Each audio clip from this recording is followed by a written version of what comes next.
Ira Gorlick, and I'm going to do something different this time. I'm actually going to read some things that I've been writing, and I'll see how it goes. And this is on my website, Atlantis Learning Community.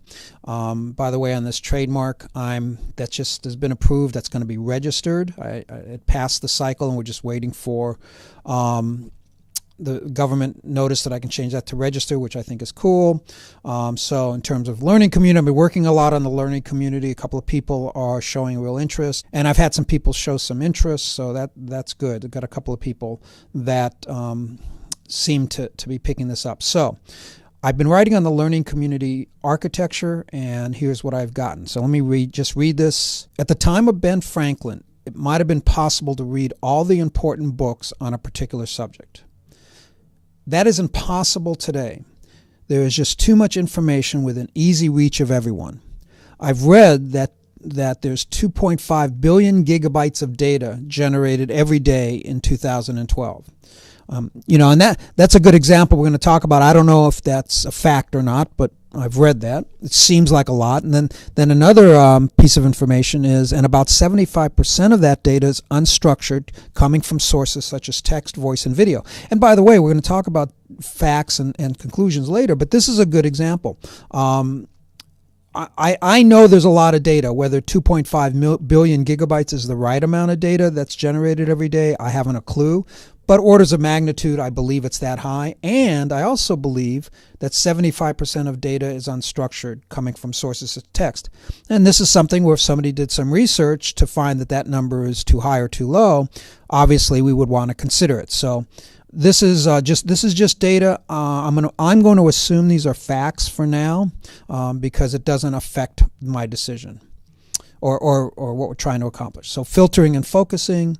The key to optimally using all this information that's out there is filtering and focusing. This is the same thing radios do when they tune a channel. They filter out the noise and focus in on the carrier signal. In fact, if you've ever seen the movie Contact, they actually talk a lot about that in the movie. The platform I've created to do this, filtering and focusing, is called a learning community. So that's the idea of a learning community. It's identified by three things. It's made up of small groups of interested individuals. How small is going to depend on the context of the learning desired. They use an agreed-upon communication process that facilitates the optimal movement of information between people. They share an intent to solve problems by finding optimal solutions. Now I want to just give you an example of a physical example of what I'm talking about, because I'm going to use the telescope and mobile networks, mobile cellular wireless networks, as two great physical models that illustrate this filtering and focusing. In both cases, over time, we found that one large lens or mirror in a telescope or one large radio transmitter in mobile networks was too limited. In both cases, we found that by breaking the process down to small cells and then linking the cells together, we can improve the telescope and mobile networks by many orders of magnitude. And that's critical. The same, I think, can be applied to learning. At one time, a school with a library and a teacher was sufficient for any community. But as the quantity of information and the ability to access information exploded with the domestication of the electron in the 1800s, having one large school was no longer optimal. So, just as the telescope and mobile networks found that breaking down the information processing to small cells and linking the cells together, so too can learning be improved by breaking the learning down into small communities of interest and then linking those communities together. And then I've got some pictures of the telescope here that I think is cool. That was, I think, Galileo's telescope, uses the lens. And then they went from, when that could only get so big, they went to a mirror. Mirrors could get pretty big. This is the 200-inch, I think, at Palomar in California.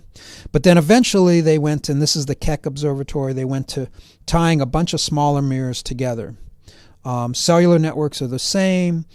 They started as one big wireless phone system, and you can only, in a market like in LA, it would be put on Mount Wilson, it broadcasts to the whole city, and you can only have limited number of calls.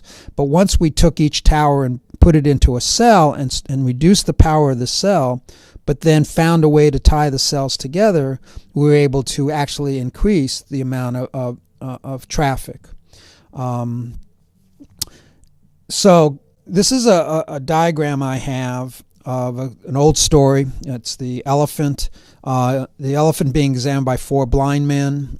The one holding the nose thinks it's like a snake. The one that's holding the leg thinks it's like a tree stump. The one that's holding the ear thinks it's a sheath of leather. And the one that's holding the tail thinks it's a furry mouse. The point being is that that's reality. In a sense, we are all blind. We only have so much sight.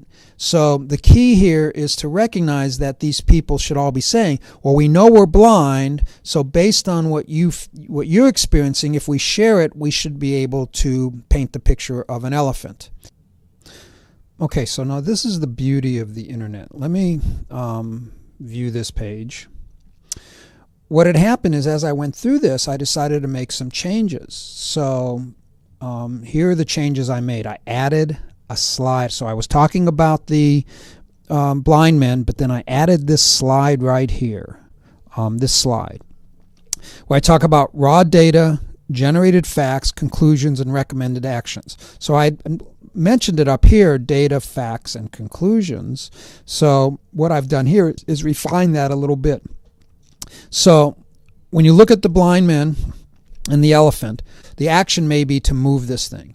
But we know we're all blind, so we need to work together to find out what this thing is so that we can move it. So you have raw data, generated facts, conclusions, and recommended actions.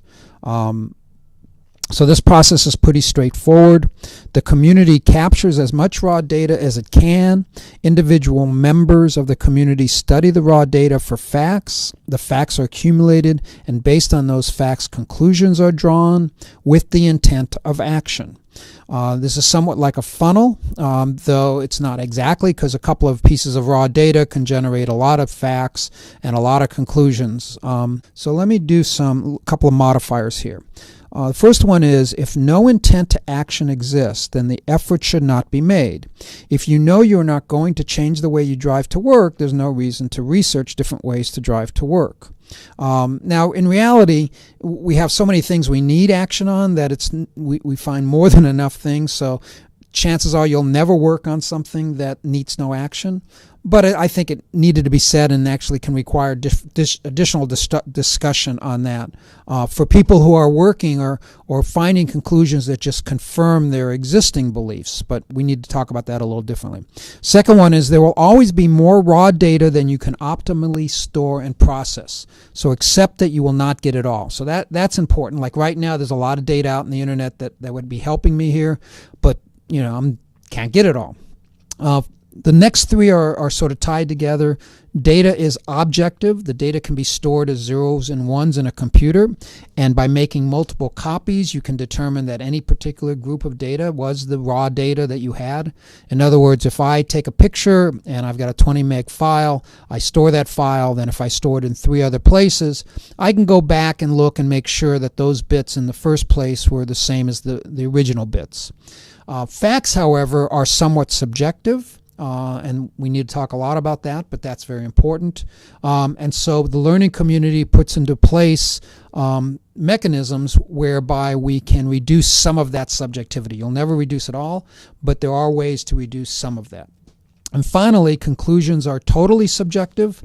They should be taken as such and not try to make them objective. And then finally, the actions test of the process. Or the actions test the process.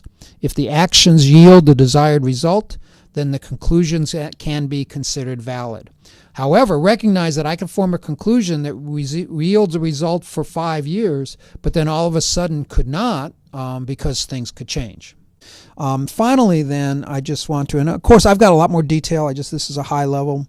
Finally, I want to talk a little about the physical architecture, standard internet architecture, like any star, with the private networks, and then with a public cloud. And by the way, obviously, from a technical standpoint, the clouds are using everything is the same inside the cloud. It's just that's a virtual cloud. And it could be a physical cloud, though. Don't get me wrong, and that's somewhat important. So let me leave it at there. Does any of this make sense? I'd love to hear from you to know if anybody's actually paying attention to this, or if I'm on the right track, or how we can make it better. Thanks.